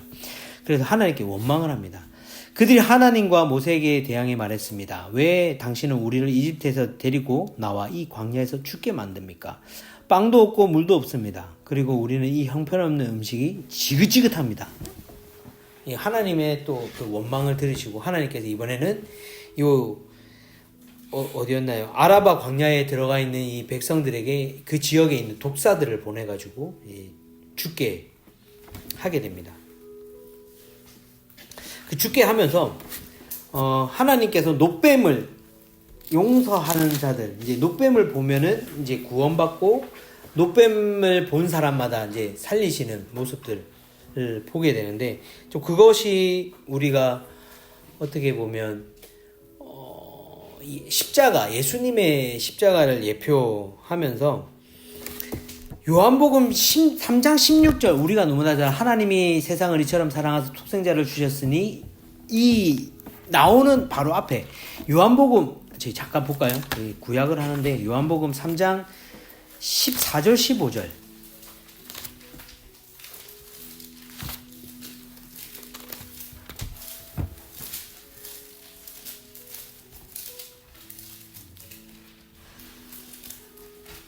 (14절) (15절) 한번 읽어볼게요. 시작. 모세가 광야에서 뱀을 들어올린 것 같이 인자도 들려야 한다. 그것은 그를 믿는 사람마다 영생을 얻게 하려는 것이다. 그래서 예수님께서 십자가에 돌아가시는 모습, 그것이 이 모세가 노뱀을 만들어서 그것을 바라보는 자들에게 우리가 십자가를 바라볼 때 하나님의 그 은혜와 구원을 경험하게 되는 것처럼, 이 노뱀이라는 것은 그 십자가를 예표하는 모습이라고 바라볼 수 있습니다. 자, 이제 22장 발락과 발람에 대한, 이게 이번 주 큐티 본문이죠. 그렇죠?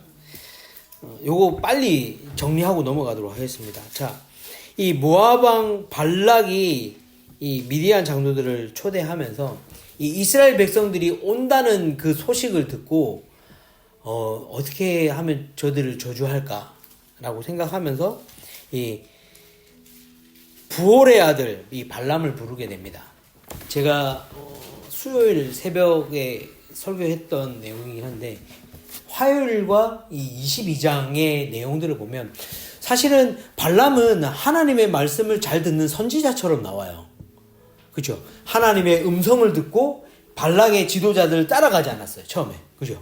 그리고 두 번째도 하나님이 가라고 하니까 따라가는 발람의 모습을 보게 되는데, 사실 하나님은 첫 번째 뭐라고 하셨어요? 가지 마라. 하나님이 세운 백성을 네가 뭐 저주하거나 그렇게 하지 말고 그들을 따라가지 마라라고 분명히 얘기했는데, 그 22장 15절에 보면 두 번째는 더 높은 지도자들이 오게 돼요.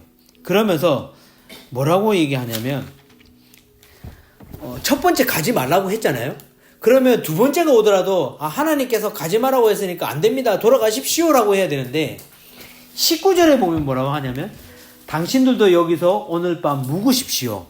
그러면 여호와께서 내게 무슨 말씀을 더 하시는지, 또 다른 얘기를 할까봐 기대하는 약간의 이 발람의 모습을 보게 됩니다. 이 발람은 말 잘하는 사람이에요.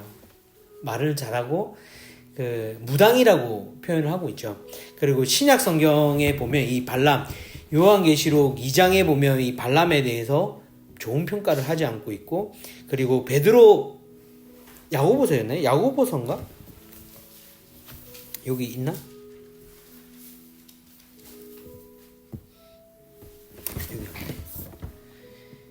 여기. 어제 교환에도 있었는데.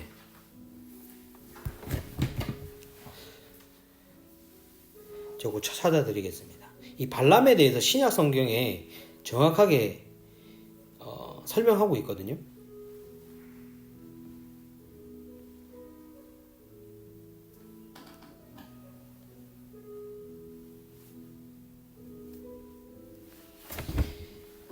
자, 신약 성경 요한계시록 2장 14절. 이 발람에 대해서 정확하게 표시하고 있는 게 요한계시록 2장 14절, 베드로후서 2장 15절, 그리고 유다서 1장 11절. 유다서 1장 11절에 나오는데 제가 한번 읽어볼게요. 요한계시록 2장 14절입니다. 그러나 내가 내게 몇 가지 책망할 것이 있으니 너는 발람의 가르침을 굳게 지키는 사람들을 용납하는구나. 발람은 발락을 가르쳐 이스라엘 자손 앞에 올무를 놓아 우상에게 바쳐진 제물을 먹고 음란한 행위를 하게 했다. 이런 사람입니다. 그리고 베드로 후서 2장 15절.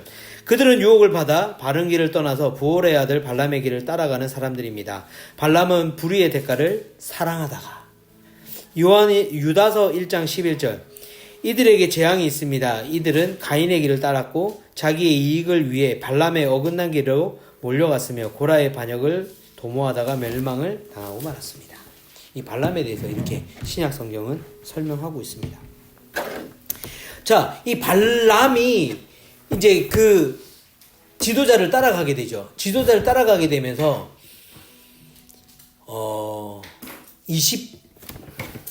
21절에 보면 발람은 아침에 일어나 나귀에 안장을 얹고 모압의 지도자들과 함께 갔습니다. 우리말 성경에는 그냥 나귀에 안장을 얹었다라고 나오는데 영어 성경에 보면 his donkey라고 나오고, 그리고 개역 개정에 보면 나의 나귀라고 표현되어 있습니다.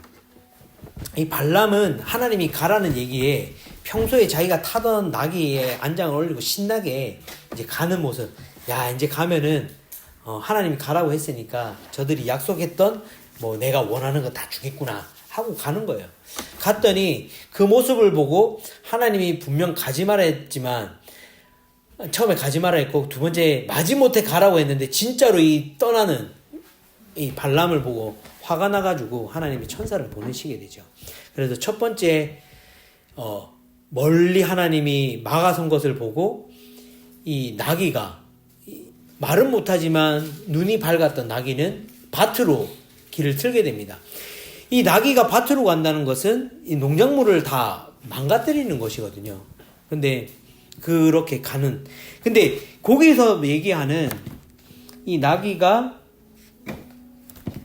어딨죠? 나귀가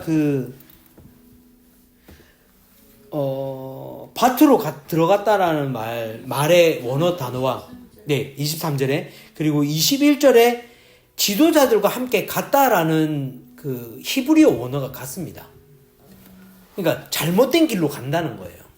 발람도 잘못된 길로 갔고, 이 나귀도 잘못된 길로 갔다라고 이 대조적으로 설명하고 있습니다. 그리고 두 번째로는 이제 포도나무 벽이 있는 좀 더 좁은 곳으로 왔을 때 이 나귀가 어떤 행동을 해요? 벽으로 붙어가지고 이 발람의 발을 짓누르게 하죠.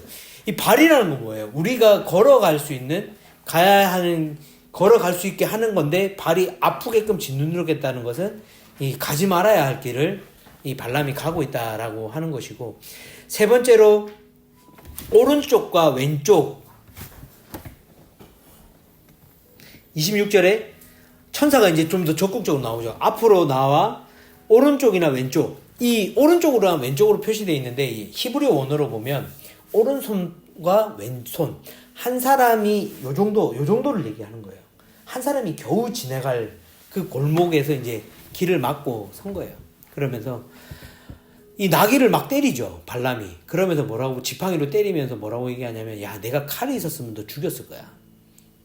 말하는 나귀한테. 근데 하나님께서 이 나귀에게 말을 하게 함과 동시에 이 발람의 눈을 뜨게 하셔서 하나님의 칼을 들고 있는 천사를 보게 되는 것이죠. 하나님도 똑같다는 거죠.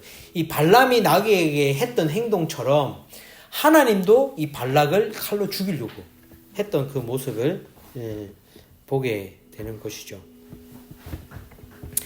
자, 그래서 이제 발람이 결국에는 그 땅에 가서 발락을 만나게 되는데, 이 발락이 어떻게 하냐면 36절에 보면 이 발락은 발람이 온다는 말을 듣고 그를 맞으려고 자기 영토 끝, 왕인데 자기 영토 끝까지 가가지고 아르논 경계선에 있는 모압성까지 가가지고 발람을 맞이하는 거예요. 자, 그 모습을 본 발락은 어땠을까요?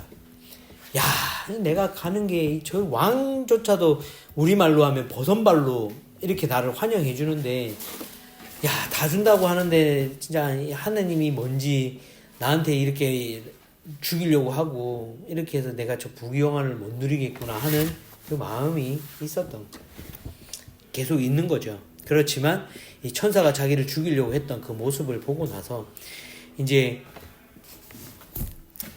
41절에 보면 발람을 데리고 바알의 산당으로 이제 올라가게 되면서 높은 산에서 아까 잠깐 그 광야라고 보여준 것처럼 위에서 보면 그 광야가 다 보여요. 넓게 보여요, 땅이. 그래서 멀리까지도 보이면서 이 이스라엘 진을 다 보게 되면서 저주하라라고 하는데, 저주를 하지 않고 5번 이제 다른 얘기를 하죠. 하나님께서 넣어주신 말을. 그러니까 첫 번째 계시는 이 발락에게 하게 합니다. 23장 7절에 보면 발락이 나를 아람에서 모압왕이 나를 동쪽 산지에 데려왔도다. 와서 나를 위해 야곱을 저주하여라. 와서 이스라엘에게 저주를 퍼부어라고 했도다. 근데 어떻게 하나요? 하나님께서 그렇게 하지 못하도록 이 발람에게 이야기하는 거죠. 그래서 하나님이 저주하지 않는 사람을 어떻게 저주하겠냐, 그렇게 얘기하게 되죠. 그리고 두 번째 계시는 뭐냐면 모압의 지도자들과 다시 발락에게 이야기하는 23장 18절. 그러자 발람이 자기가 받은 계시를 말하는데, 발락이여 일어나 들으십시오. 십볼의 아들이여 귀를 기울이십시오. 자, 그러고 나서 이제 쭉 이야기하면서 이제 발락이 저들에게 저주도 축복도 하지 마라. 이제 축복에 말라 하냐고. 그러고 나서 또 이어진 세 번째 계시가 나오는데, 이스라엘의 진이 보이는 부월 꼭대기에서 이제 이야기하게 되는데, 24장 3절에 보면 부올의 아들 발람이 말하며 눈이 완전한 사람이 말하노라. 하나님의 말씀을 들으며 전능하신 분의 환상을 보며 엎드리나. 눈이 열린 사람이 말하노라. 야곱이여 내 장막이 얼마나 아름다우며 이스라엘이여 내가 사는 곳이 얼마나 아름다우냐. 이렇게 쭉 하나님의 축복들을 하게 되는 모습을 보게 됩니다. 그리고 네 번째 계시가 또 다시 발락에게 24장 15절에 네 번째 계시, 마지막 계시 20절에 이제 발람이 아말렉을 보고 이제 자기가 받은 계시를 마지막으로 계시하는 모습을 보게 됩니다. 자, 이 발람은 하나님이 금했던 것인데 이제 자신의 욕심에 따라 행했던 모습을 보게 되는 것이죠. 그리고 네 번이나 저주하라고 했는데 저주하지 않고 이스라엘을 네 번, 첫 번째 계시부터 네 번째 계시까지 축복하는 모습을 보게 되고, 마지막으로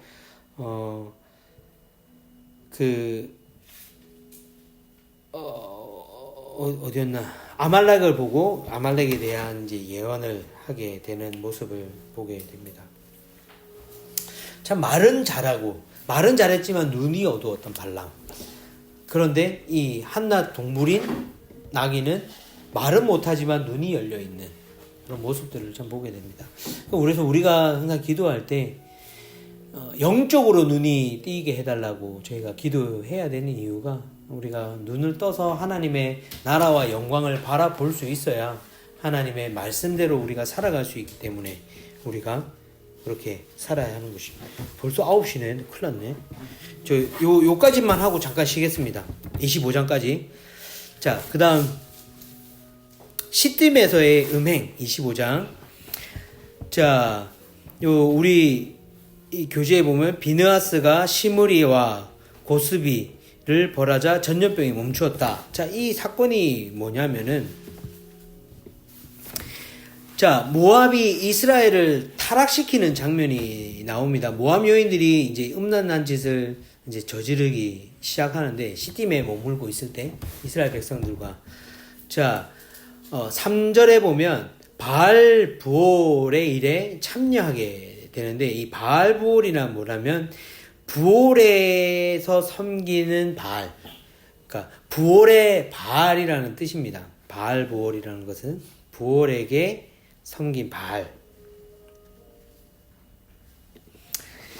그래서 이제 그 백성들을 데려다가 이제 그들 앞에 하나님께 범죄하고 음행하는 장면들을 보면서 하나님이 모세에게 뭐라고 얘기하냐면 4절에 보면 이 백성들의 지도자들을 모두 데려다가 여호와 앞에서 대낮에 그들을 죽여라. 그래야만 하나님의 무서운 진노가 이스라엘에게서 떠날 것이다. 자, 이렇게 이야기하면서 그들을 하나님의 앞에서 이제 죄를 지었던 사람들의 나오게 될 때에 7절에 보면 제사장 아론의 손자이며 엘르아살의 아들인 비느하스가 이것을 보고 회중 가운데 일어나가지고 손에 창을 들고 바로 죽이게 됩니다. 이스라엘 남자를 쫓아가서 그들을 죽이게 되고 그 여자 또한 이제 죽이게 됩니다. 그러면서 이제 그 모든 재앙이 멈추게 되는데 이 재앙으로 죽은 사람이 24,000명이다라는 것이죠. 이 우상 숭배라는 것은 뭐냐면 영적인 음행을 뜻하는 것입니다. 어떻게 보면 부부 가운데 부부가 있는데 아내가 남편이 다른 여자를 다른 남자를 마음에 품고 그를 좋아한다는 것이 바로 음행하는 것이죠. 하나님과의 우리가 부부된 자로서 다른 우상에 부부관계에는 둘만 있어야 되는데 한 사람이 제3자가 있다는 것이 이제 하나님 앞에 영적인 음행을 저질렀다라고 할 수 있는 것이죠. 그래서 2절에 보면 뭐라고 했냐면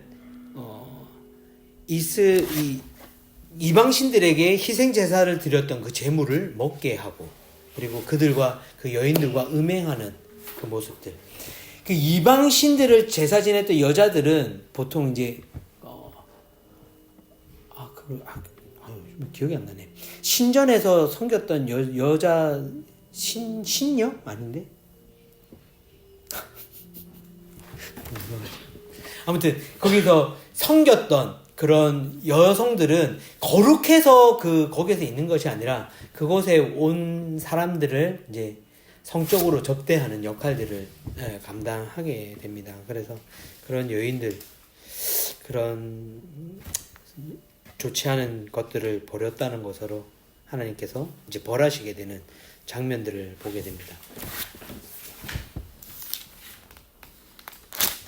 네, 이렇게 해서 이제 마지막 이제 두 번째 광야 여정 38년간의 광야 여정의 이제 마지막 이제 모습이었는데요. 저 하나님이 어떤 분인가 그 키를 한번 읽어볼까요? 구원 역사를 회방하는 자에게 진노하시는 하나님이시다. 자, 하나님의 역사를 회방하는 자들이 누구였나요? 10명의 정탐꾼이었죠. 하나님이 약속하신 그 약속의 땅을 바라보고 나서 101페이지 오른쪽 노란 색깔 키입니다. 101페이지. 네. 그 하나님의 구원의 역사를 방해하는 그 10명의 정탐꾼.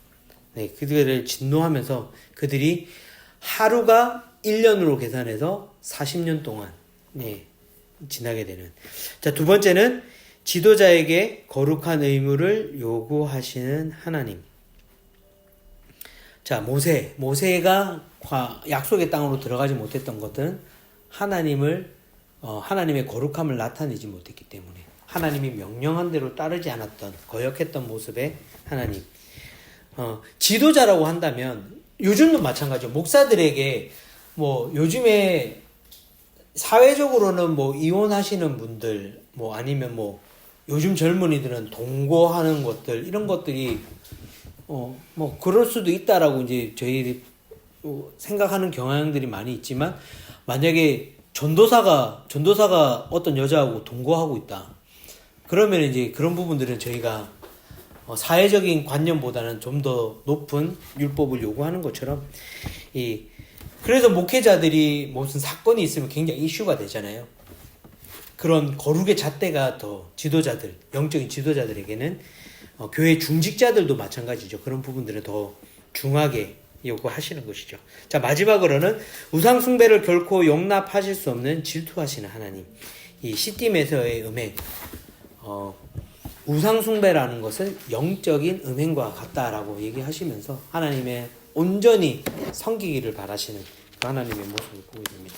민수기의 마지막 26장부터 36장은 이제 광야의 2세대, 1세대가 이제 거의 죽고 이제 2세대에게 이제 다시 한번 인구 조사를 하게 되는 장면을 보게 됩니다.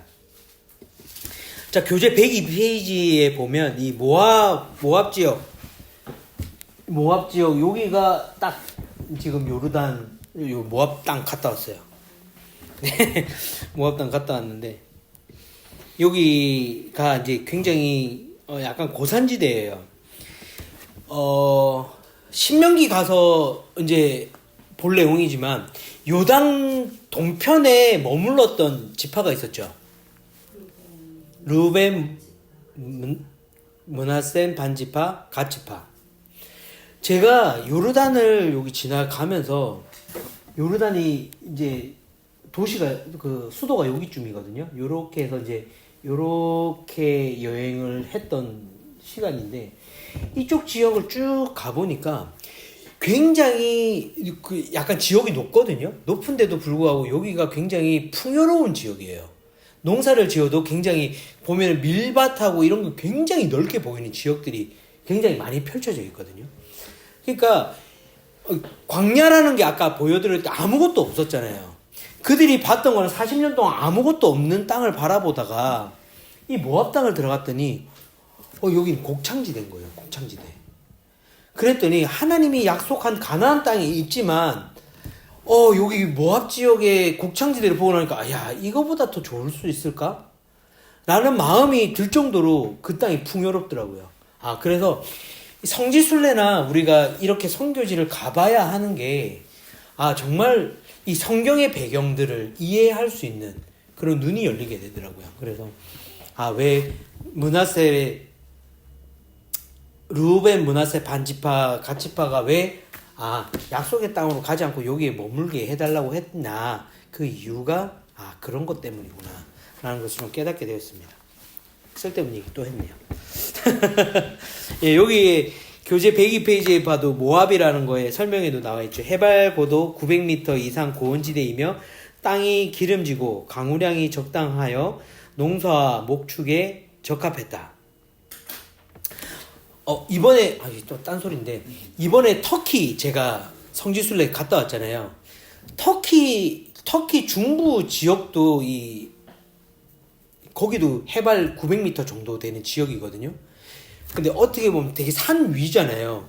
근데 정말 양쪽 끝이 지평선이 보이는데 거기가 다 이 논밭이에요. 곡창지대예요. 거기도. 네, 그런 부분들이 거기랑 비슷하다. 네, 되게 신기하더라고요. 그런 높은 지역인데 이런 우리가 설명하는 그 평야가 있는 것 같이 900m 상공 위에 그 되게 신기하더라고요. 네, 그냥 신기한 얘기 해봤습니다. 자, 이제 2차 인구조사, 이제 이 2세대들을 이제 인구조사하는 장면이 26장에 나오는데, 자, 1차는 시내산에서, 저희가래, 예, 했었고, 2차는 이제 모압 평지에서 이제 실시를 했는데, 자, 1차 때, 여기 교재에 저희 나와 있는 대로, 1차 때는 60만 3,550명이었는데, 2차 때는 몇 명이에요? 60만 1,730명. 자, 40년 동안 방황하면서 인구가 그렇게 뭐 줄거나 늘지 않는 그런 모습들이 보게 됩니다. 그런데 특징이 뭐냐면 밑에 보면 나오지만, 자, 시므온 지파가 3분의 1로 급감하게 됩니다. 야곱의 저주가 뭐냐면 창세기 49장 7절. 창세기 49장 7절.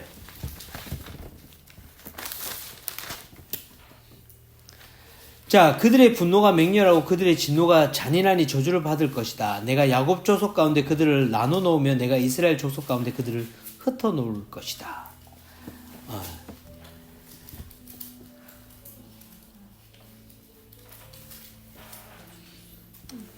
네, 그래서 이 시므온 지파가 야곱의 저주로, 그리고 시딤에서의 음행 때문에 인원이 3분의 1로 급감하게 됩니다. 옆에 숫자에 보면 시므온을 보면 1차는 59,300명인데 2차 개수해 보면 22,200명으로 확 줄어들게 됩니다. 그래서 뭐 조금씩 줄어든 데는 있었지만 저렇게 막 많이 준 데는 여기 지파밖에 없고요. 자, 유다 지파. 영적 장자 지파답게 이 단일 지파로는 가장 많은 인구 74,600명 있고, 그리고 에브라임 므낫세, 이 요셉 지파죠. 합해서 요셉의 아들들인데 그 축복의 장자의 자리로서 이 두 지파를 합하면 최대 인구입니다. 85,200명을 하게 되고, 자, 부모의 축복도 밑에 중요한 말인데, 부모의 축복도 중요하지만 자손의 헌신도도 중요하다. 그래서 넷째였던 유다, 그 하나님께 헌신하고 했던 그 자손들이 더 많이 축복받는 그 장면들을 우리는 바라볼 수가 있습니다. 자, 그 다음 슬로보앗의 딸들 27장에 나오는데, 슬로보앗의 딸들이 이제 자신의 므낫세 지파의 그쪽에 므낫세의 딸들이 와서 자신의 남자들이 없어서 자신이 받았던 유업, 이 에브라임 므낫세, 여기에 보면 땅의 축복을 받은 사람들이라고 했잖아요. 근데 자식을 낳지 못하면 그 땅의 유업을 이을 자가 없기 때문에 그들을 위해서 결혼을 할 수 있게 해달라라고 요청을 하게 되죠. 그리고 이런 사람들의 요청에 하나님께서 허락하시면서 그 땅의 유업을 이어갈 수 있게 하나님께서 얘기하게 됩니다. 여기 103페이지 C의 세 번째 별을 보면 이들의 당당함이라고 되어 있는데, 이 복받은 지파의 자존감, 내가 하나님께 이런 약속을 받은 지파이기 때문에 이런 거는 내가 당당히 요구할 수 있어 라고 하는 그런 모습들을 보게 되고, 정말 하나님께서 이 백성들의 음성에 진짜 응답하시는 하나님, 불평에도 하나님께서 응답하시지만 그들의 요구에도 하나님께서는 인격적으로 만나주시고 그들의 요구를 들어주시는 그 하나님을 우리가 보게 되는 것이죠. 자, 밑에 보면 모세가 이제 후임자를 이제 요청하자 하나님이 영이 머무는 자 이제 여호수아를 세우는 장면들이 28장에 나오게 됩니다. 이제 모세도 이제 2세대 이제 마지막 40년이 끝나가면서 자신을 이을 이제 다음 리더십을 세우는 모습을 보게 됩니다.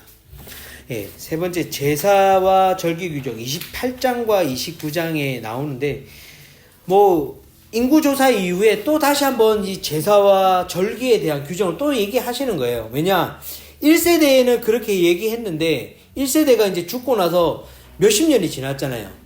그렇게 38년이 지난 다음에 이 2세대에게도 가나안 땅에 들어가기 전에 하나님의 규례를 어떻게 해야 되고 제사를 어떻게 지내야 되는지 하나님께서 모세가 다시 한번 그들에게 너희는 들어가게 되면 하나님의 제사와 절기를 잘 지켜야 한다 라고 얘기하게 되고, 자, 서원규정 30장의 서원규정, 아까 우리 첫 번째 1차 나시린 규정 해가지고 아까 96페이지 교재 보면 광야 1세대에게 이미 한번 얘기했었죠. 서원에 대해서. 그런 부분들을 이게 반복되는 거, 성경이 읽다가 어려운 이유가 왜 이 똑같은 얘기를 계속 반복하지인데 그 대상이 다른 거예요. 앞에는 그 출애굽 1세대였고 지금은 출애굽 2세대에게 다시 한번 강조하는 것입니다. 자, 이제 마지막 31장부터 36장까지는 이제 광야의 2세대가 이제 실제적으로 어떻게 준비해야 되나, 그 땅에 들어가서 어떻게 이제 해야 되는지 그것에 대해서 이야기하는 것이죠. 자, 첫 번째 미디안을 격파하라고 합니다. 자, 미디안을 격파해야 되는 것은 모압의 죄에 동참했기 때문에 이 발람의 사건들이 미디안과 같이 관련되어 있었고, 그리고 아까 시딤의 음행 사건도 이 미디안 수령의 딸이었죠. 그래서 이 미디안 사람들, 이스라엘을 저주한 모압의 죄에 동참했기 때문에 그들을 하나님께서 치게 하시겠습니다. 여기 보면 발람이 돌아가는 길에 미디안에 체류하면서 이 강계를 꾸미면서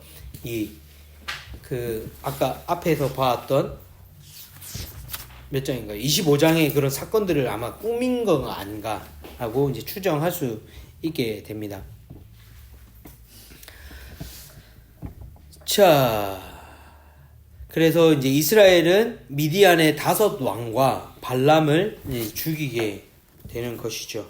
그래서 거기에 보면 이스라엘 군대는 정결의식 7일을 한 다음에 미디안을 진멸하게 했는데 처녀들만 살려두게 했습니다. 그리고 나머진 것들은 군인과 군인들이 가져왔다고 해서 그 전리품을 혼자 다 독차지하는 것이 아니라 가지고 와서 반은 회중들이 남아있는 사람들이 가질 수 있게 그럼 해주었고, 나머지는 그 자신의 목숨을 위해 바쳤던 그 군인들이 가지게 하셨고, 그리고 5분의 1은 승리를 주신 하나님께 바쳤고, 또 회중들의 전리품의 50분의 1은 회막 업무에 헌신하는 레위인들을 위해서, 레위인들은 자신의 유업이 없기 때문에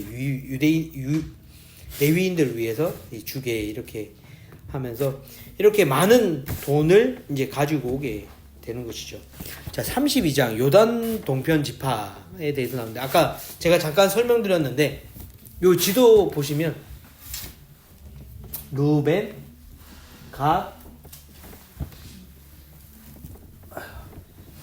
므낫세 반, 므낫세 서쪽과 동쪽 이렇게 반반이 있는 거예요. 이렇게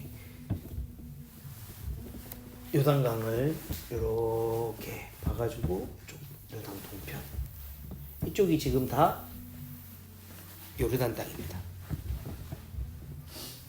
뭐 그들이 요단 동편을 요구했던 이유는 뭐 가축이 많다, 상황적인 이유를 했지만, 르우벤이라면 원래는 뭐예요? 혈통의 장자죠. 주도권이 없어요. 그 형제들한테서도 이 르우벤은 장자로서의 그 역할들을 제대로 감당하지 못했어요.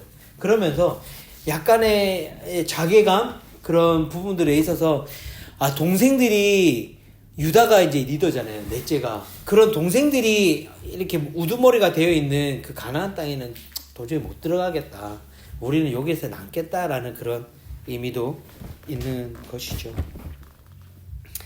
그래서 그런 부분들을 진이 이동할 때도 첫 번째가 아닌 두 번째였잖아요. 동쪽에 있는 그 지파가 먼저 가고 밑에 남쪽에 있던 르우벤, 갓, 므낫세가 이제 따라가게 됐던 것처럼, 그런 부분들이 2인자로서 이제 더 이상 살아가는 것인지 지쳤다라고 표현하는 것이고, 아까 제가 설명드렸던 대로 이 광야에서 이 곡창지대를 보고 꼭 하나님이 약속해 주셨던 그 가나안 땅 아니어도 여기도 젖과 꿀이 흐르는 땅 같다라고 해서 그들은 남기를 원했습니다. 자, 그 다음에 이스라엘의 노정. 자, 라암셋의 출발에 모압 평지에 이르는 광야 노정을 회고한 뒤 하나님 가나안 원주민을 반드시 몰아내라고 하나님께서 하시면서, 그들을 놔두면 너네가 저들이 섬기는 우상을 섬김으로 인해서 너네가 하나님 너한테 범죄할 것이야. 그렇기 때문에 너네는 가나안 원주민을 반드시 몰아내라고 하나님께서는 명령하시게 됩니다. 자, 그리고 요단 서편 땅, 이제 34장 요단 서편 땅, 여기죠. 요단의 서쪽, 요단강을 중심으로 서쪽.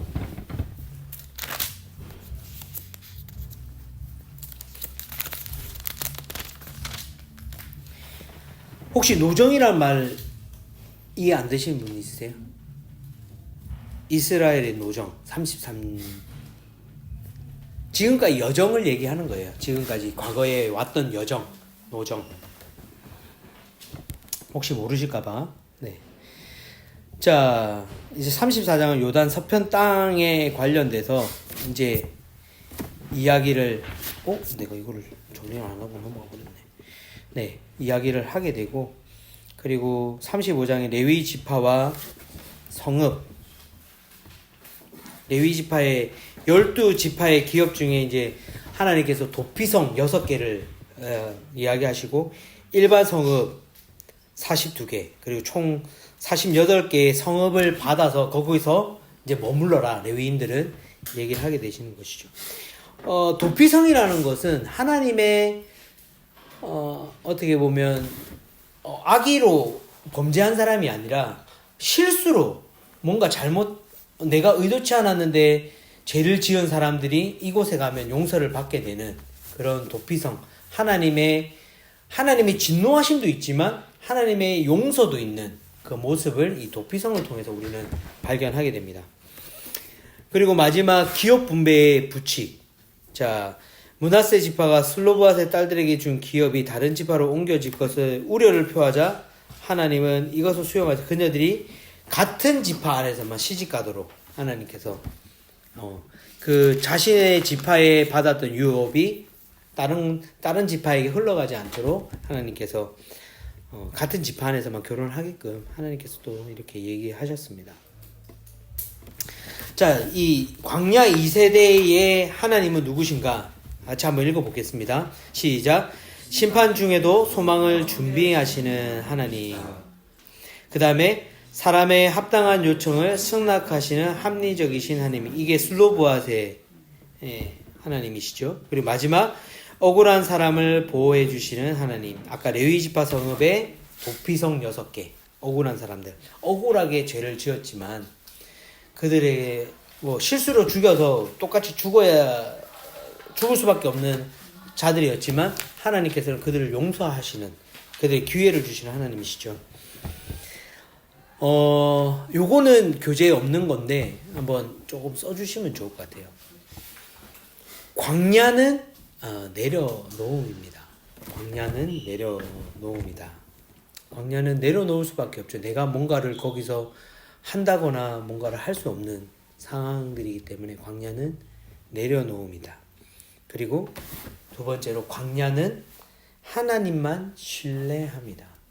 하나님만을 신뢰해야지만 하나님께서 먹이시고 입히시고 보호해 주시는, 하나님을 신뢰할 때에 아무것도 없는 그 광야 가운데서 살아갈 수 있는 이스라엘 백성들이었죠. 그리고 세 번째, 광야는 통과하는 것이다. 광야가 하나님께서 약속하셨던 땅이 아니었습니다. 이 광야는 뭐냐면 430년 동안 노예되었던 그 옛사람의 습성을 벗어버리고 하나님의 백성으로서 변화되는, 어떻게 보면 필터라고 할 수 있는, 필터와 같은 통과해야 되는 곳입니다. 그리고 네 번째는 광야는 애굽의 보화를 이고 지고 가는 곳이 아닙니다.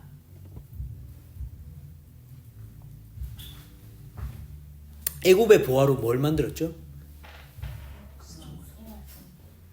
금송아지도 만들었는데 성막을 만들었죠.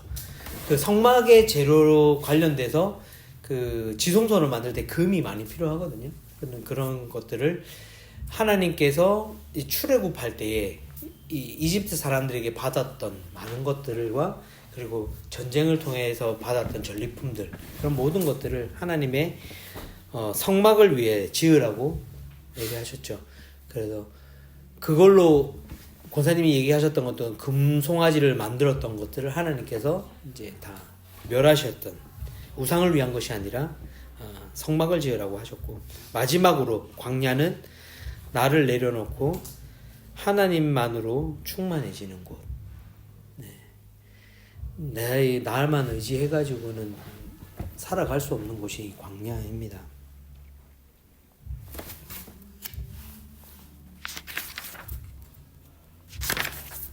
이렇게 민수기는 끝이 나게 됩니다. 좀 기도하고 저희 마치도록 하겠습니다. 하나님 감사합니다. 저희가 오늘 민수기를 전체적으로 바라보면서 이 불평과 불만으로 가득 찼던 이 하나님의 백성들을 어떻게 하나님께서 훈련시키시고 하나님의 자녀로, 하나님의 군사로 세워가는지 다시 한번 저희들이 배우게 되었습니다. 저희들이 하나님만 바라보고 하나님만 신뢰하며 나아갈 수 있는 저희들 되게 하시고, 정말 하나님의 그 섭리, 하나님의 시선으로 나의 문제들을 바라보고 모든 것들을 나의 생각을 버리고 하나님의 생각으로 저희들이 기대하며 나아갈 수 있는 저희 모두가 되게 하여 주셔서 하나님이 약속하신 그 땅에 누리며 그 축복들을 누리며 살아갈 수 있는 저희 모두가 될 수 있도록 하나님 인도하여 주시옵소서. 돌아가는 발걸음 하나님 안전하게 지켜주시고 다음 주 저희들이 또 만날 때 웃는 얼굴로 만날 수 있는 저희 모두가 될 수 있도록 하나님 함께하여 주시옵소서. 예수님의 이름으로 기도드렸습니다. 아멘.